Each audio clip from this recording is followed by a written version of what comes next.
What is up, everyone? Jake here from Monsters and Munchkins. Today we are back with more Song of Ice and Fire's miniatures content. As everyone is aware at this point, the patch is out. Now there's a lot to say about it, and I'll be doing overviews of each faction individually, starting with the ones I know the best. But to kick things off today, I wanted to talk about the 5 biggest changes for competitive play.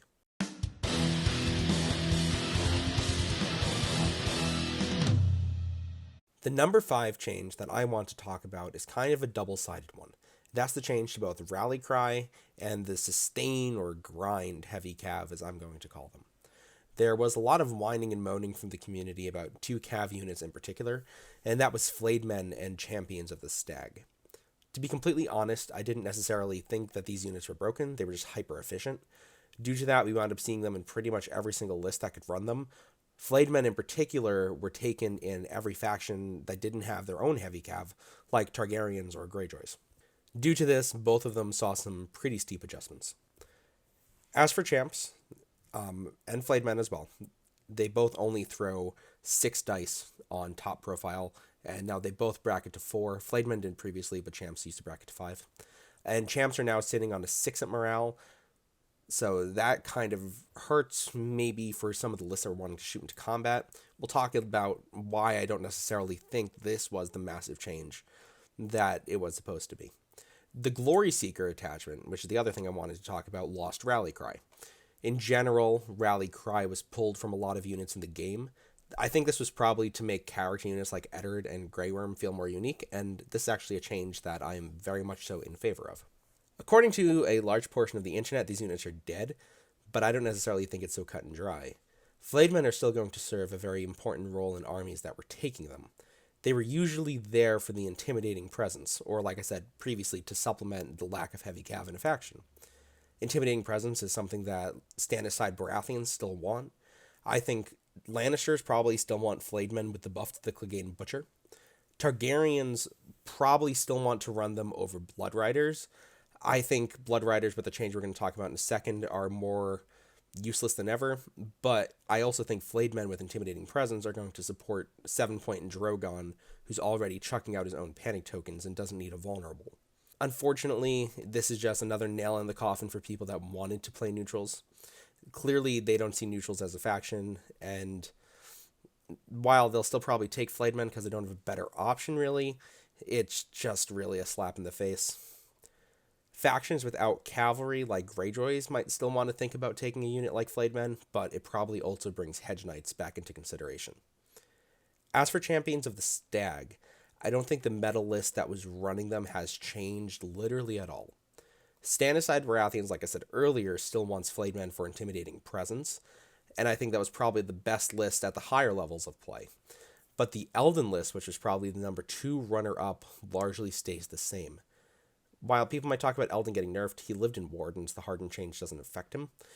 As for champions, losing the dying and the morale is rough, but the new Glory Seeker on them is incredibly strong. While the heal spam was nice, I think the combination of how strong Iron Resolve and Stubborn Tenacity are, in what is essentially now a 2-5 unit, is being pretty underestimated right now. Only time will tell, but I think these grindy cavalry units will still serve their roles in some lists.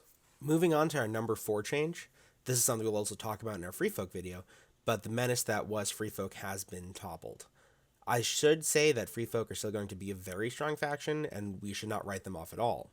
While the old man's 10 list is largely dead due to the wombo combo of nerfs his commander attachment got, along with the base deck losing key cards like the Endless Horde and There's Too Many, along with universal nerfs which they felt a little bit, they still have a few tricks up their sleeve. They are still going to be capable of pumping out high activation lists with commanders like Styre or especially Varamir. In addition, Mag Commander is only 5 points now, opening up the possibility of having a 9 activation Mag list with those super sweet looking freshly buffed Frozen Shore Bear Riders. This brings us to the crux of the issue. While Free Folk were always strong, and Mance was definitely too good and needed to be nerfed, the list did not become fundamentally unbeatable until Varamir was released. With Varamir going unnerfed, the new Mag list will certainly become a real contender in the meta. In addition, the 10-act Oops All Raiders list is still playable, which it definitely should not be. It isn't even that good of a list, it's just the definition of a negative play experience. I'm sure these lists are going to spend a lot of time beating players, especially getting inexperienced players almost guaranteeing a change because they're the most likely ones to go complain about it on Facebook. It's really sad that this is where we are.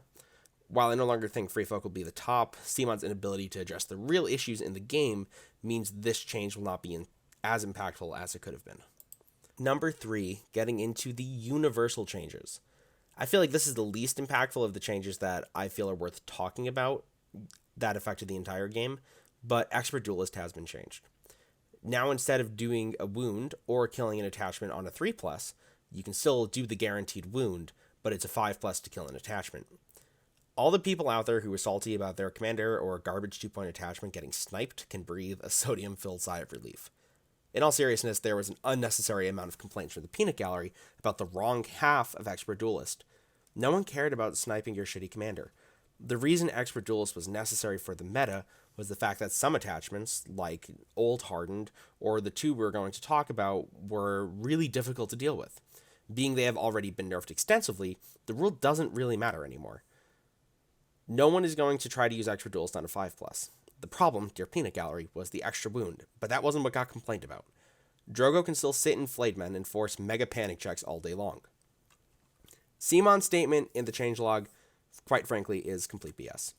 There's only one choice now for Expert Duelist, and that's the auto wound. The number 2 change for me is something I think a lot of people will consider to be the number 1 change, but that's the change to Relentless.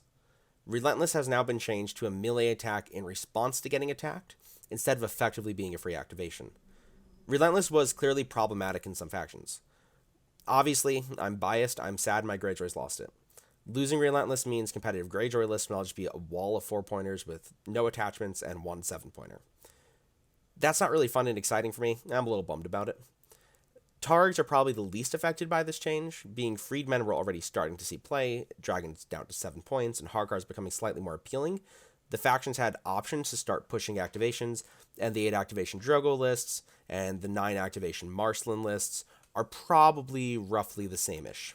It's not ideal, but it's certainly workable. Then we get to Night's Watch. The good news is Night's Watch are now effectively incapable of running a 9 activation lists, and Ranger Hunters are no longer Pretend Cav. This is legitimately good news. Good job, CMON. The problem is Night's Watch are possibly more deadly. With the changes to Core and NCU, which we won't get too far into, plus their base deck, which is incredibly, possibly too strong, they are capable of throwing an insane amount of dice. I would also love if CMON could tell me what they are smoking so I can understand how it is possible that Boldness and Courage is just as valuable as Furious Charge or Go Down Fighting. If you not straight up kill a unit of Ranger Hunters, you are guaranteed that you are taking 10 dice on the unit that charged it. Probably 10 or 14 with the layered buffs they can stack. John, who is still a very good commander, can bring that in an 8 activation list in addition to further buffing it with his cards. I'm not convinced this is necessarily the nerf CMON thinks it is. I do think Night's Watch definitely got worse, but I think we're going to see a lot more of these all-in explosive lists. And I don't necessarily know if that's fantastic for the community. After the next change ability we're going to talk about, we're going to address my overall feelings about this patch, but there's something I need to get out of the way right now. The change to Relentless specifically just shows how little they care about the rules that they put out. The fact that they changed the Unsullied Officer and Watch Captain to 2 points and left Victarion at 3 is possibly just the dumbest thing I've read all day. I'm a TA. I had to help grade papers written by freshmen.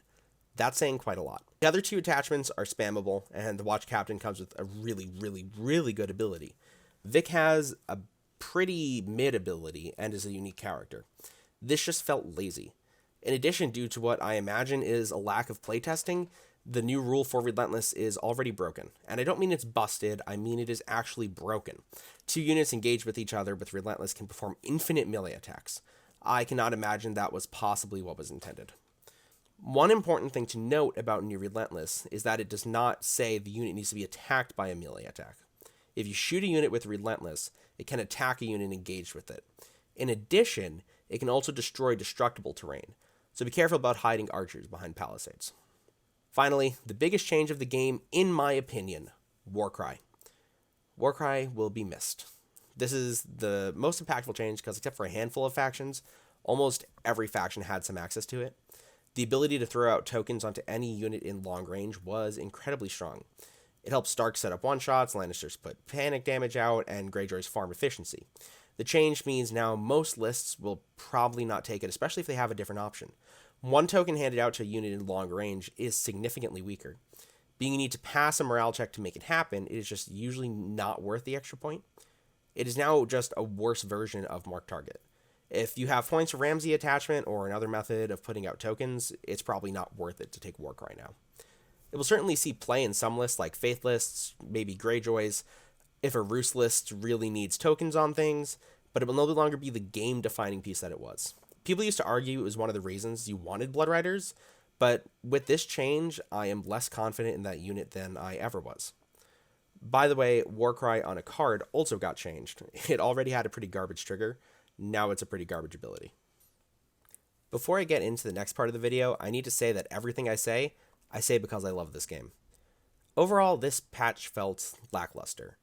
We've gone an entire year without getting an update to this game, and now we heard, except for maybe a FAQ here or there, which have already been pretty mediocre, we're going to have to wait another entire year before we see a significant rules update. Some important things like Mance and Relentless did get hit. However, largely speaking, it feels like CMON touched the low-hanging fruit of the game. If you walked into any public chat at any time, you could make a bingo game out of the complaints you saw and the changes that CMON made. This did not feel like a year's worth of work. This felt like an attempt to appease those of us who were really into the game and make us stop complaining so they can focus on their next Kickstarter. In addition, CMON's own narrative about how the game gets changed is complete bullshit. They say that they don't have enough data to make certain changes, that more information needs to be collected. However, there's plenty of data to support the fact that something like Martells are problematic. Uller, Alaria, and possibly Doran have been performing too efficiently on stats, which they clearly don't use. Varamir was clearly the problem, or at least the biggest problem in Free Folk, but he went untouched. Yet they nerfed the Frozen Shore Hunters, which just came out, while leaving those things alone. There was really no data on Hunters, so I legitimately must believe that what they said about having them having a printing mistake must be true, but how does a product make it that far through QC without a major ability getting fixed? Their narrative is further screwed up in the Greyjoy nerf. Mance was number 1 or 2 this entire season. He definitely needed to be nerfed. Asha, at her peak, was sitting in low 50s. She never overshone other Greyjoy commanders. There are a few players like Mikkel and myself running fringe lists here or there that at their best did okay. When the patch came out, she was in the 70s. For a while, she was one of the worst commanders in the game. They didn't use data to make this change. They used Control-C and Control-V for consistency's sake. Please, CMON, do better. Overall, though, I have to say I'm really happy we got an update, which seems absolutely crazy to me. It was super disappointing, but it somehow still has me excited about the game. I'm excited to brew new lists, I'm excited to see what the meta will look like, I'm excited to try my mettle against other competitive players. I know other people feel the same way. Imagine how amazing and rich this community would be if we got the consistent and thought out updates we deserve. I love the fact that this game exists, I love the fact that we get to play online. My biggest fear, and the reason that this patch has me a little bit worried, is that I think if CMON pull this again, we're going to start to lose community. And that's the absolute last thing that I want. I hope you guys enjoyed this video. Please like and subscribe. Please let me know what you think about the patch down below. I really want to keep having conversations with people about this. You can go follow us on our social medias if you want to know more stuff about the channel, and check out our Twitch where we're live streaming song content. Until I see you all again, don't forget to have fun and roll some dice.